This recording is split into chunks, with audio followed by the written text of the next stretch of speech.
Regular physical activity helps reduce stress, manage your weight, and lower your risk of type 2 diabetes, heart disease, and some cancers. Learn how to fit physical activity into your day. Visit cdc.gov/moving matters. You might not be a tech genius, but you want your business to crush it, and you need a website now. Thankfully, Bluehost makes it easy. Customized, optimized, and monetized. Everything exactly how you want with AI. Your site can be up within minutes. You really won't believe it. Plus, Bluehost keeps you protected 24/7. No more worrying about hackers. Just relax and focus on your customers. So whatever your hustle may be, secure your online presence in 2025 with Bluehost. Head to Bluehost.com to start now. O'Reilly. Save on your next oil change at O'Reilly Auto Parts. Choose Castrol Edge Full Synthetic Motor Oil to provide maximum performance and protection for your engine. Get a $15 gift card after rebate when you buy 5 quarts of Castrol Edge for $34.95. Plus 2 times O Rewards points. Offer valid in-store and online at O'ReillyAuto.com. O'Reilly Auto Parts. So let's update you on this story involving a Delta Airlines regional jet that had originated in Minneapolis and crashed, flipped upside down at the Toronto airport. For the first time, I've seen some video, not necessarily of the crash, but what looked like a smoky aftermath, just shortly, maybe seconds after whatever took place. There are various reports about injuries, right? I've read some stuff say everybody's accounted for, and then I've read other places where there are some injuries, including a few critical injuries. I don't think we've had anything official yet. Is that correct? I don't know about official. I'm just reading the reporting as well. ABC News has, so they say, a company that provides medical transport said that 3 people suffered critical injuries, 1 child, a man in his 60s, and a woman in her 40s. It looked as if they must have gotten to the plane in terms of putting out the fire pretty quickly, so this may end up being a story where it could have been a lot worse, as bad as it apparently is.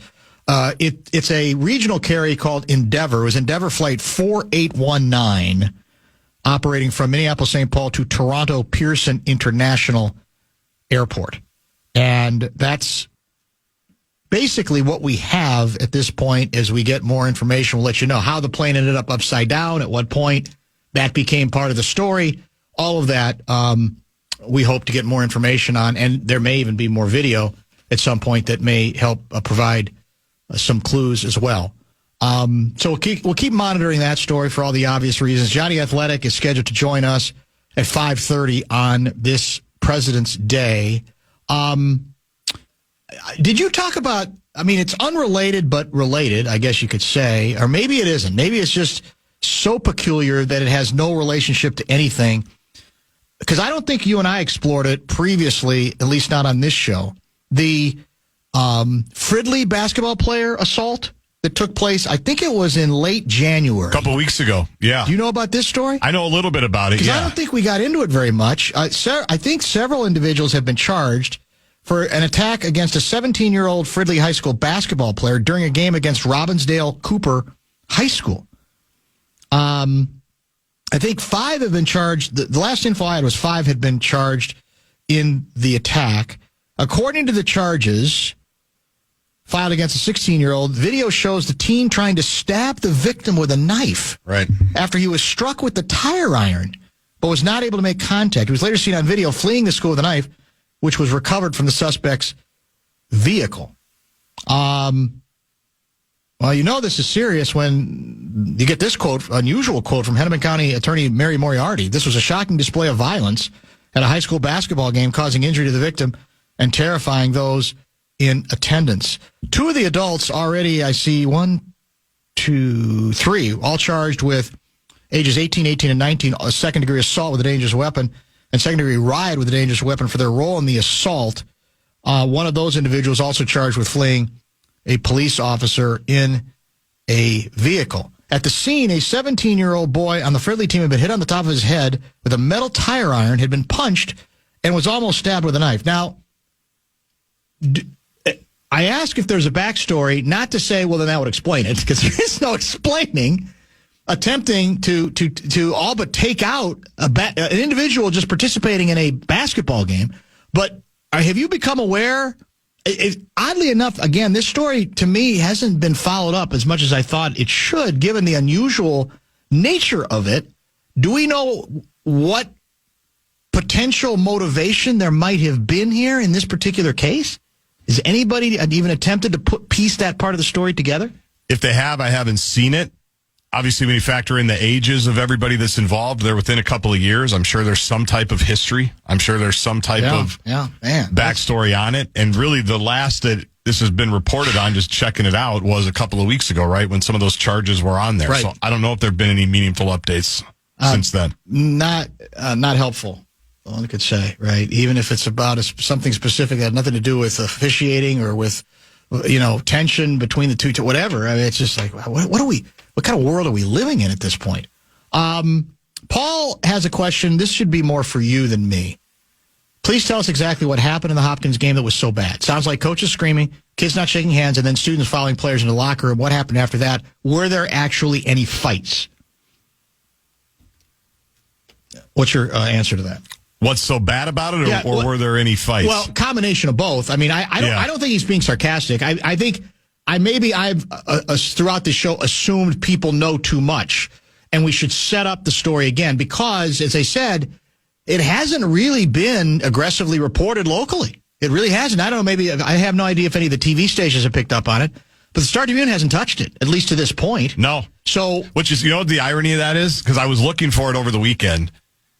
It was outlined or featured as one of, if not the only, Star Tribune game of the week. I saw that too. That they were going to be live streaming on StarTribune.com. Presumably, they didn't have a reporter there because no story came out of it, which actually surprises me a little bit, given that they still have a pretty robust prep staff there, which is a really good prep staff, right? A lot of them have been there for a really long time. So, in terms of were there any fights after? I don't think so. I know that coaches were saying to each other, should we just go out in the parking lot and meet outside? That's been talked about anecdotally by some people that were closer and some people that have talked to some people on the staffs. But, I mean, for my money, you watch the videos, it's pretty obvious what's bad about it. It's adults acting like idiots for extended periods of time. And then the stuff with the kids, obviously, the other part is who's in charge of making sure Wayzata is okay to get across their court and into their locker room, and who's getting the Hopkins students. Besides, by the way, some of the Hopkins players that were trying to tell their fellow students move away, which credit to those kids, there didn't seem to be a lot of people in charge there. Well, Trent Tucker spoke to some of this, and it sounds like this had a lot to do with your problem is more with the adults than the kids. And I think we should not underplay the seriousness of any individuals, adult or children or kids or adolescents, following the opposing team into close to or into a locker room. Because, in all honesty, it's a miracle it didn't get worse. Yeah. That's why it's important. Not that because, not much really happened. It got a little tense. No. You're missing the point. That can't be allowed to happen. That message that's conveyed there is the obvious. Like, if we want to, we just follow them in, or we start yelling at them, or we start mocking them because we didn't like some things that they did. That's the problem with saying, it's the tensions run high. No. You want to prevent stuff like that from the next time it escalating even further. Then what if you do have fights? What if you have assaults that take place? Right. What if you have people who are seriously hurt or killed? And that gets back to a couple texters have suggested the home school has to have better resources in place. Has to. Now, again, we all know about school resources, right? They're overwhelmed in a lot of cases, but you have to have more. That it gets back to the adults. And I think Double T makes an important point, too, that maybe it wouldn't have mattered. And maybe it's unfair to put this on officials who are always under siege and who don't get paid all that well. But part of it is going to have to be, almost as I think Tucker said, backing officials into saying, look, you need to shut it down. We'll back you on it. Or at least do, because it's certainly not unprecedented. I've been at games, I'm sure you've been at games where, come here, time out. Coaches, come here. we're going to have a talk. Here's the parameters under which we're going to go forward. If I hear any more of this level of consistent badgering, I'm calling a technical foul every time.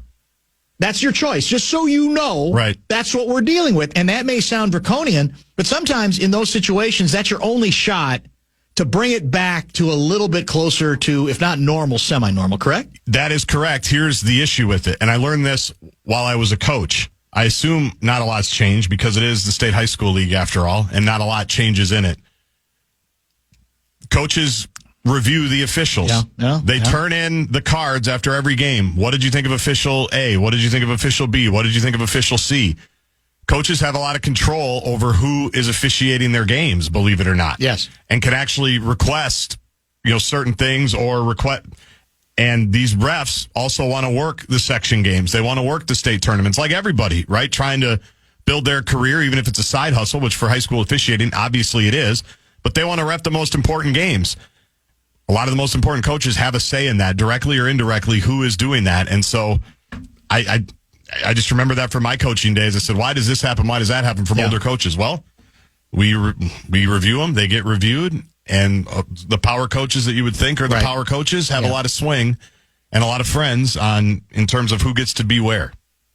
A couple of people are saying there's been plenty of Start Tribune coverage on this. I assume they mean the Fridley story. Yeah, Fridley, yeah, I get. And I had not seen much lately. That's criminal. But yeah, so no, I'm aware that they've been covering it. The question is why not this other story having to do with the because are they saying, well, there were no arrests, so therefore we're fine? I mean, clearly there was enough there to where at some point, even you can't be everywhere. I get that. Again, resources are limited.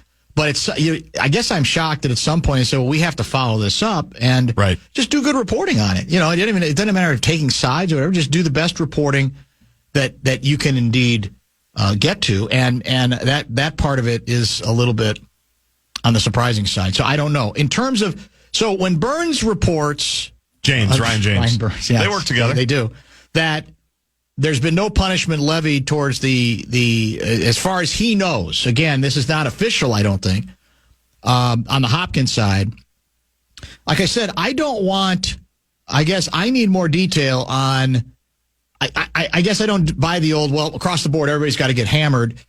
To me, it depends on behavior, right? So is it the feeling that there was more than enough there that if Hopkins was interested in also creating some measure of accountability. I'm talking about with coaches, I assume. Right. Now, not kids.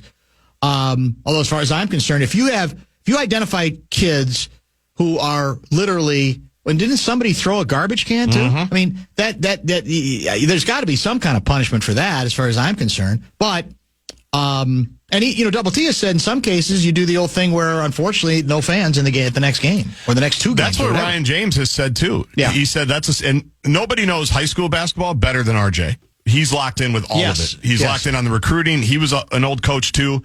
He's in gyms more than most. He watches more streams than pretty much anybody. He straight up said the same thing. He goes, I wouldn't allow the Hopkins student section at a game the rest of the season. That might be a little draconian for me, but I understand his point. The point, when you're chasing another team, you're throwing stuff, even if it's one person, sometimes the group has to pay for the whole thing. I don't know if I'd go as far as him, but I understand the sentiment. I understand why he would feel that way. So the issue is there was enough on the part of the Hopkins coaching staff to say there should be some accountability there as well. For me, yes. Now, is that 40 years of watching this baggage? Well, I think it is part of it with you. Could I'm be. not saying that's why not, I'm acknowledging that doesn't mean that they didn't cross some significant lines that need to be held to account for it, but you're on record on them. And that's why I'm acknowledging it, perhaps, because I've seen it for this long. Right. Just growing up around it, playing against it, watching it after. I mean, when you've got assistant coaches that are on the officials, like these staffs had, that to me is insane. It just that is allowed to happen. I will tell you something that I stand behind this. My sister's been coaching in Illinois for 35 years. And I cannot remember maybe a single time that an assistant has ever said anything. I mean, it's like you that goes back to setting. You got to have head coaches who care about that. and draw certain lines and say, that's my job. Stay out of this. No, but that's part of the bit. And that's part of the bit. A couple people are texting, well, actually one, saying that coaches no longer rate officials. Is that possible? It's possible. I don't know. Yeah, and I threw it out there because it did used to happen. I don't know if it still does. Yeah. So let me ask you one other question that's also been raised by a couple of texters. Where is the Minnesota State High School League through this? I know. I wonder about that, too. You're again talking about the adults, right? Are they investigating? Maybe they are, and we don't know about it. I did hear. They sent out a press release? I don't know. No, they haven't done any of that. I did hear, though, that they have, for whatever it's worth, been in contact with both schools and both administrations. Okay. They've at least, now I don't know what the nature of those conversations were. Obviously, nothing was levied from the State High School League because, as I understand it, the suspensions that Wayzata is going through, those are self-imposed. And it's not just the head coach. We don't know who those involve. Not yet. Okay. I would assume it's the head coach, Brian Schnettler, who I heard on Friday also sent out some type of apology to somebody. I haven't seen that published, but I was hearing the rumors about the suspension one game for a couple of different coaches, and they're apparently going to stagger it a little bit so that they don't have one game where they've got, all these high schools, by the way, the other part of this, they've all got like 12 coaches like the Timberwolves do now. Yeah, that's all. So you watch these videos, and some of the coaches that are screaming at each other. Second row? Yeah, they're second row Joe. It's the they're the ones, and then they got to check on they look at the replay in case they need a challenge. They do. Yeah. And they've all got the clipboards, and there's 50 of them. Right. And so that's the other part of it that just strains credulity for me is you've got multiple people that are like in the second row, literally, that are MFing each other and screaming at each other while all of this stuff is going on. And that's what I'd like to think you take the schools out of it, which for some people, they'll never believe me. I'd like to think my yearbook's closed. I haven't honestly thought about high school basketball in a really long time. I think that's probably healthy. I'd like to say the yearbook's closed, but I understand if people think I'm coming at it from a different view, where I just watch it and I just go, I can't believe this is where we are. Has Ryan James reported on anything? I've gotten two texts from people suggesting that there was some effort to get into the Wayzata locker room at the half. Had you heard that? No, I hadn't heard that. Absolutely no confirmation on that whatsoever. So I wouldn't assume that is the case. But it just sounds like this whole night was ripe for things getting out of hand. And I look back on it and say, well, the moral of the story is it was embarrassing enough, but it could have been a lot worse. And that's where you got to have strong supervisors and administrators with backbone, right? And I don't know. I mean, at a place like Hopkins, is it impossible? I mean, as big as the program is, is the athletic director afraid to challenge the coach? I don't know. You tell me. I have no comment on that because that's not helpful. I mean, we saw that at the University of Minnesota with Clem and Mac Boston and Mark Dienhart. And how'd that work out? That ended pretty badly. You know what's interesting? Yeah. That in like 2 weeks, these teams are slated to buckle up and play again. Section finals. Said, yeah. And so that was a big game. Where is that game going to be? At Hopkins, because they'll be the one seed, I think, in the section. Yeah. And I am getting reports that Governor Walz is considering bringing in the National Guard. But a couple of days late. How many jokes do we want to do on it? We can keep going. Yeah, we can keep going. But it was and I said that on Friday. I get it. It's a crazy rivalry. Yes. I mean, these are schools and you want that, right? You want the passion. And what sucks about the whole thing is that we're not talking about, you just got back today to talk about this. We've talked about this for 30 minutes. We've not once talked about how awesome the game was that the kids played. Yeah. Like that the kids played and put it on for their schools, their towns, their community. And you know me, I am a romantic about the high school sports part of that. And that the kids played their asses off. We have not even brought that up. And that was my point on Friday, that because of how the adults acted, the kids, that part of it was marred, at least for me. And it was a great game. And people that were at the game said it was an awesome game, back and forth between two big-time programs with big-time players on both sides. And unfortunately, no one's talking about that part of it. No, and again, I know there's a lot of discussion about whether a foul call was missed late. And I've looked at it, but I'd say, well, you get those how many times in key games? I mean, you get those. I didn't think there was a need for a congressional investigation there, but it's emotional in the moment for sure. I talked to a superintendent and principal of high school, big schools, hockey game Saturday night. They both said if it was their basketball coaches acting like Wayzata and Hopkins, that would have been their last game. Well, maybe. That sounds good. It's very easy to say. It sounds good. Like, we would be really, really tough. Maybe they would.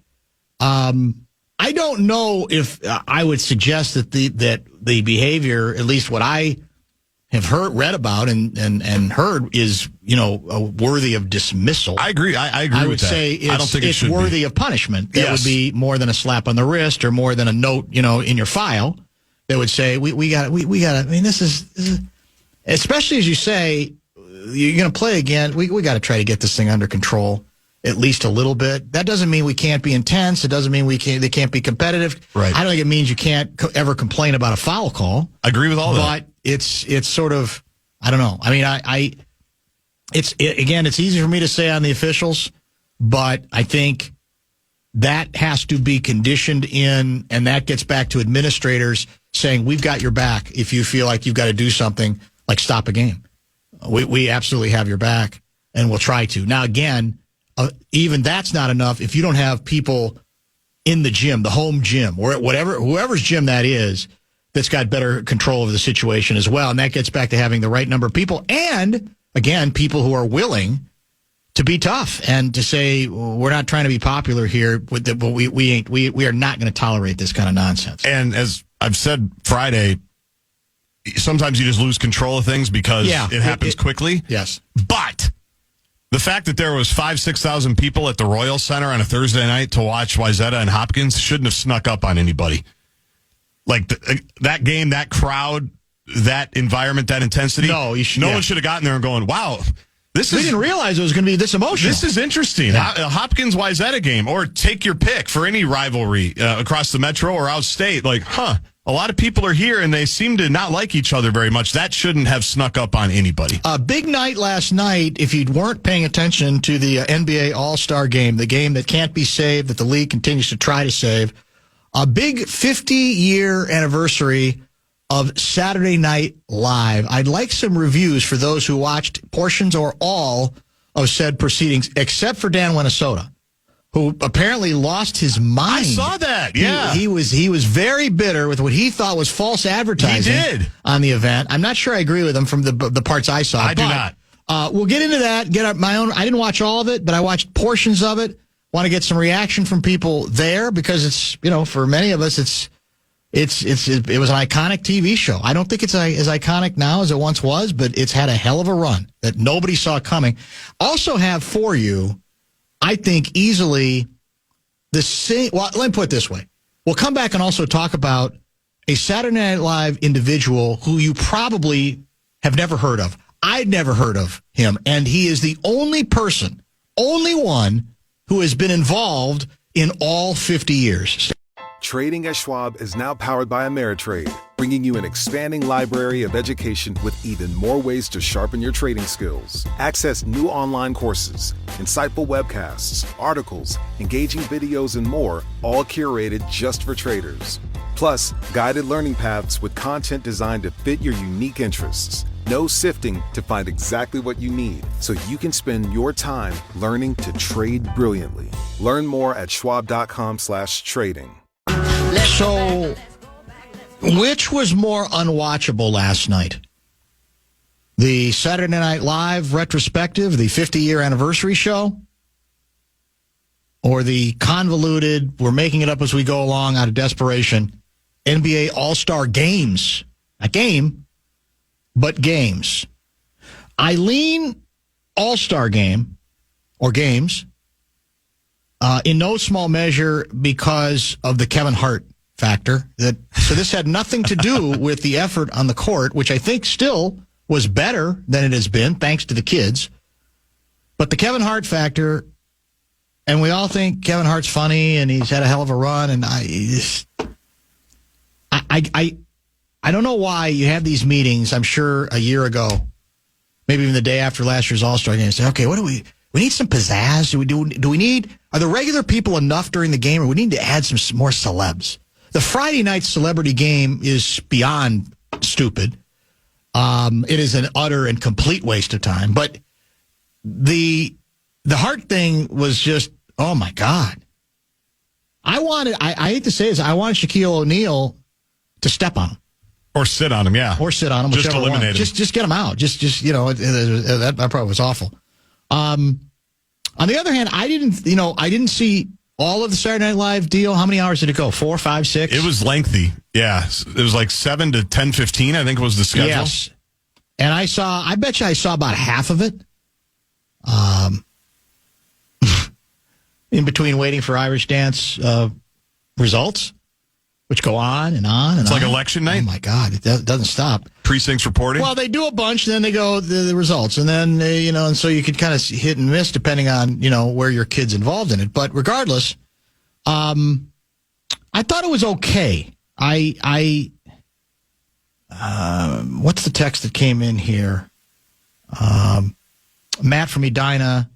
The main appeal is having all that star power in one room. Yeah. Some skits hit. Most were average. Wish they would have brought back more iconic characters from the old casts. I tend to agree with that, but then I don't know if then that's too much of a retrospective. I don't know, what the right note is to hit. I thought it was okay. I for what the part I saw, I didn't think it was anything tremendous. I thought it had a couple of interesting highs. I thought it had a lot of mediocre lows, quite frankly. How much did you get to watch? I got to about half as well. I watched most of it today. I didn't watch much of it yesterday. And really the part I really wanted to see because of the social media reaction was the Sandler song.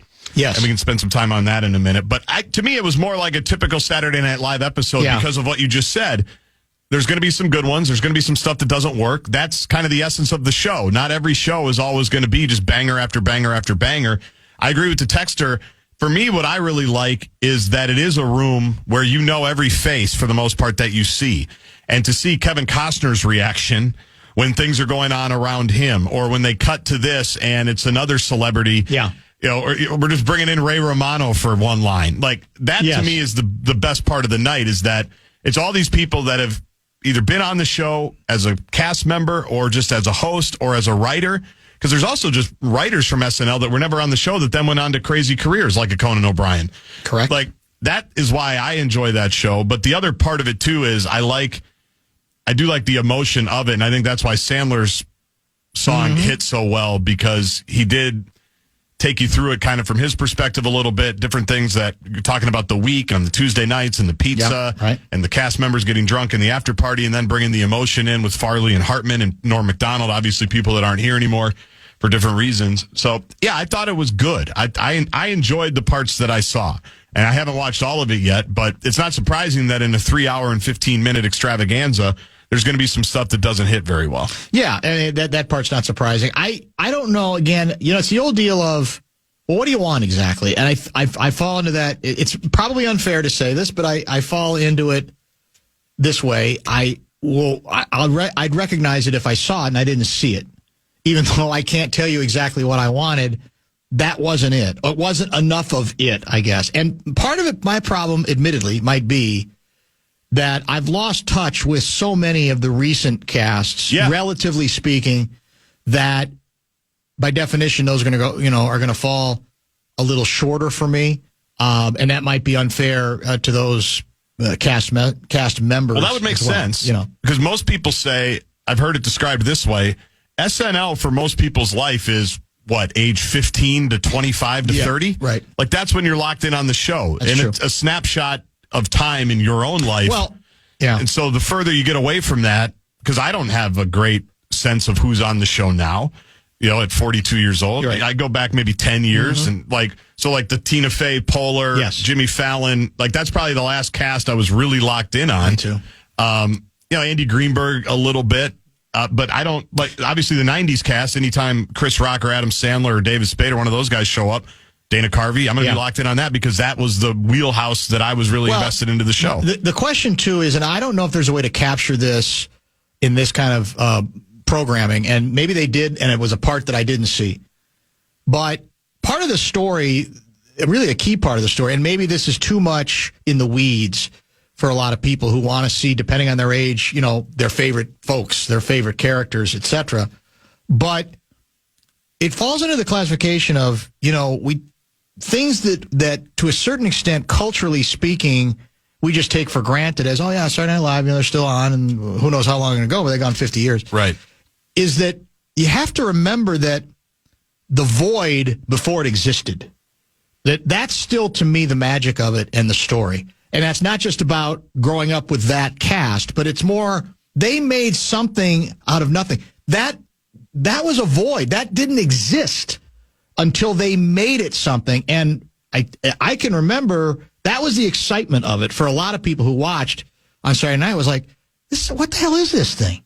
Ain't nothing like this. How did they come up with this? This is unique. This is fun. This is something we look forward to. And now today it's like, oh yeah, okay, that's Saturday Night Live. They're on Saturday nights. Right. Yeah, it's been on for half a century.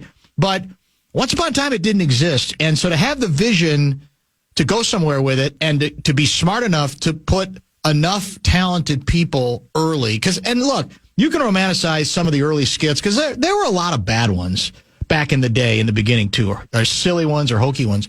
But they had a really strong ensemble. They had a really strong, versatile cast of characters. I mean, I understand, the Gilda Radner story is heartbreaking, and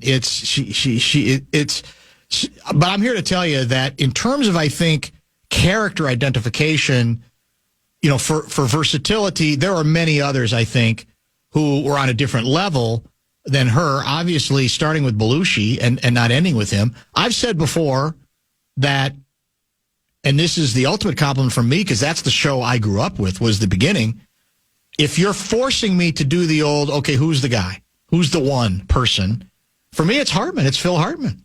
I just think because, he came later, his versatility, the number of different characters he was able to put together, I would put, 2 or 3 of them from the first shows, but I've got Hartman probably ahead of all of them. I just thought Hartman took things to a completely different level. I think Sandler called him the glue guy, too, in the song. I think that's what he said.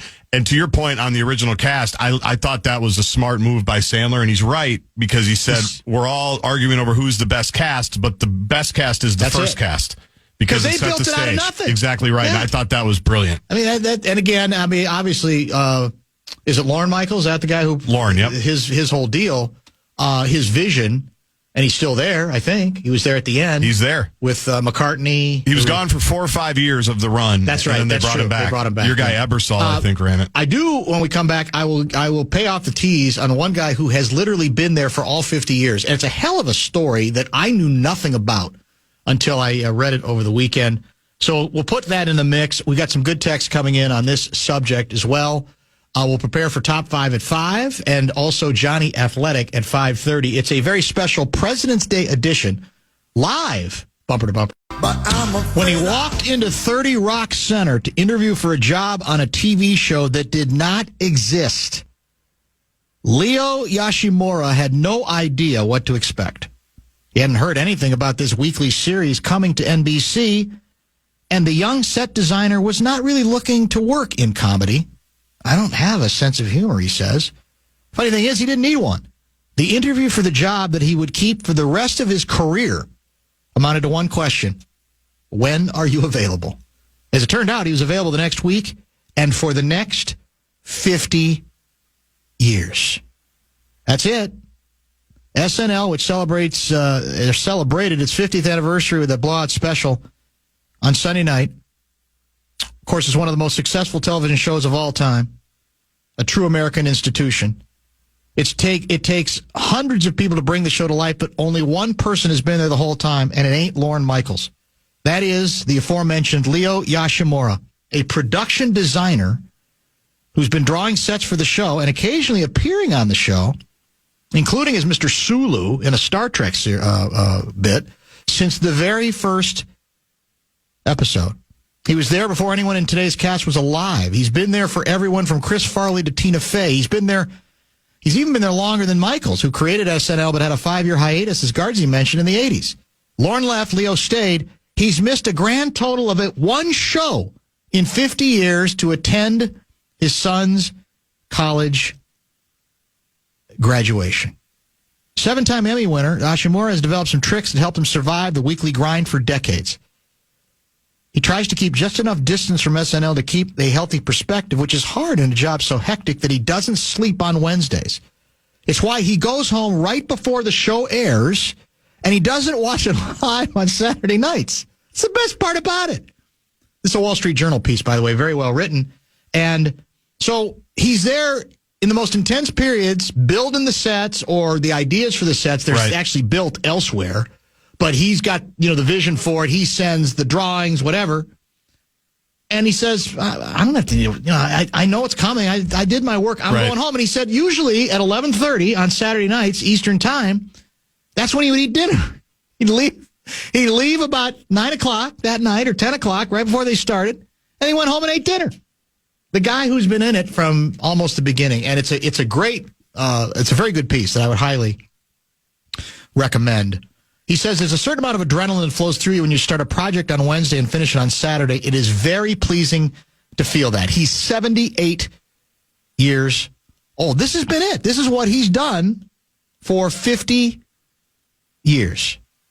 So it's a reminder. Again, obviously the people in front of the camera are pretty important, right?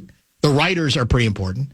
But often it's support people like this that you say, you have no idea that, a couple of the writers are quoted in the story going, we'd send out like one idea and like 10 minutes later, I know exactly the set you're looking for. We did it on this thing or we can get it on that thing. Right. Or can I take it a little bit further? Because I think this is really what you mean. It was almost like the writers say that he was able to read their minds. And that, I guess, goes to being good at your job and experience with your job and saying you can pull something out of anything that would fit whatever look they're looking for. What I do like about these anniversary shows, and I remember specifically watching the 40th 10 years ago and obviously the 50th. Yes.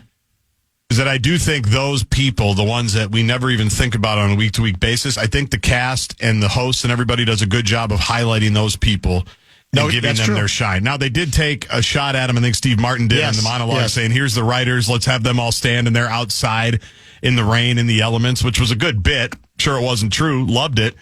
But I think even people on the red carpet last night, seen some clips that have come out of there. A lot of the performers talk about just how crazy it is for wardrobe, how crazy it is for makeup, how crazy it is for set design. And these people bring it every single week, too, just like the performers do. So I think it is, I like that the people that are in front of the camera that get most of the credit do send it back on moments like these. Should you do it more? Probably, sure. But it's also impractical. Yes. To do it at these big milestone moments, I think, I love that. I think that's a great bit. Late on Wednesday, the production designers in an office labeled the Moody Room work undisturbed through early Thursday. When Yoshimura goes home around 2:30 a.m., he tries not to sleep, comes back at 6 a.m. to a quiet office, and spends the first part of his morning organizing the chaos from the night before. At that point, he ships designs over to the carpenters in Brooklyn so they can build the sets. And he doesn't email them. This might be my favorite line of the entire story. He sends a fax. He still uses a fax machine. They still work. Quote, it's a machine that I can rely on. Friday, he turns his attention to the cold open. Part of his job is assigning each set to the right person. Yoshimura handles this one himself. First sketch of the show comes together last. In the morning, he begins tracking down the writers. By early afternoon, he gets a brief description of their idea. He takes out a pencil, draws the set, faxes his design to the shop. It's in the studio that night. Then it's Saturday. Host and cast perform in full costume. Writers punch up their jokes. Designers polish off their sets. There's a run-through, dress rehearsal at 8 p.m., and the final lineup is set, and Yoshimura is gone by 10:30. When SNL comes on TV at 11:30, he's cooking dinner and doing laundry. I like going home. I think there's a pleasure in being able to say that you've done your job. So clearly he talks about the buzz the voltage is unbelievable. Adrenaline. But for him, it's like, okay, I get that earlier. I don't need to stay for that part of it, for the actual live part of it, which a lot of people talk about the voltage there. It's just this whole vision of him back in his apartment or wherever he happens to live, cooking dinner, maybe watching it, maybe not. I don't know. Maybe he didn't turn it on because he feels like he knows what's coming. Leaving an hour before the thing, is actually on the air cracks me up. I just love, does he come in Monday and go, hey, how'd the King Tut set work out? Yeah, right. Does he come in and follow up with anybody? Hey, did that work? We were having problems with that address. Did that go the way we wanted it to go? Did everything look okay? Obviously, he's been there 50 years, so I'm guessing he's gotten feedback as he's gone along, but I'd love to know what his follow-up questions were. Or maybe, like the performers, they always say, you have the party Sunday. Whenever you come back in Monday, you forget about the last week because that's irrelevant. You've got a show in 6 days that you've got to put on, and you got to move forward. At first, stagehands warned Yoshimura not to get comfortable because this subversive TV show wouldn't make it past 6 weeks. On the night of the premiere, he was hanging a skylight over the main set when NBC executive Dick Ebersol rushed over, nervous that it wouldn't be ready in time. Quote, "If I don't get it hung by 11:30," Yoshimura shot back, "you can fire me." Confident. He, of course, kept his job. He's done sketches with Murray, Carvey, Radner, Aykroyd, Chase, and Belushi. Appeared in parody commercials for Viagra, a hair growth product called Chia Head. Oh, yeah. And Star Wars toys for adults. He watched in horror with Seth Meyers, Amy Poehler, and Maya Rudolph as Will Ferrell and Rachel Dratch became the Lovas. For most of the show's history, he was also default choice for Asian characters, Mr. Sulu from Star Trek, a chef at Reverend Al Sharpton's Casa de Sushi, Connie Chung.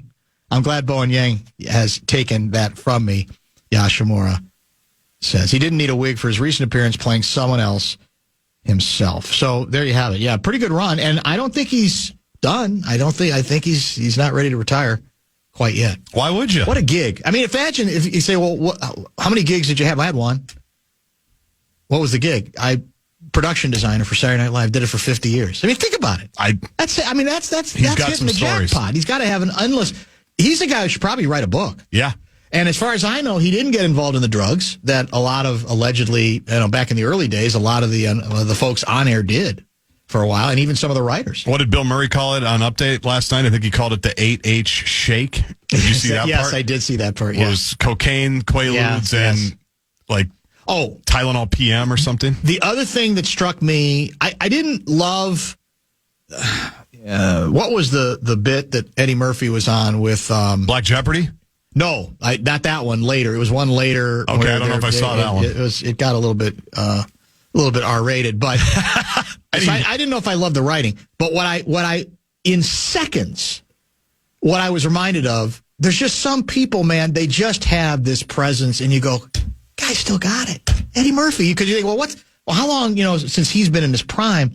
But he just walked in with that command, and he just seemed so natural with whatever he was doing, and you go, God, yeah, that's why he was Eddie Murphy. That's why he was so good. On the Black Jeopardy, him as Tracy Morgan was, I heard it was phenomenal. It was so funny. And Tracy Morgan's there. Yeah, he's doing the other and he nailed that. But I was trying to think, because he was part of the 40, Eddie Murphy. Remember, it was a big controversy. Oh, that's right. Is he going to be in it? Is he going to show up? Because he just hadn't been a part of it for so long. Yeah. And I don't think he really did much. I think he just did a couple introductions or something.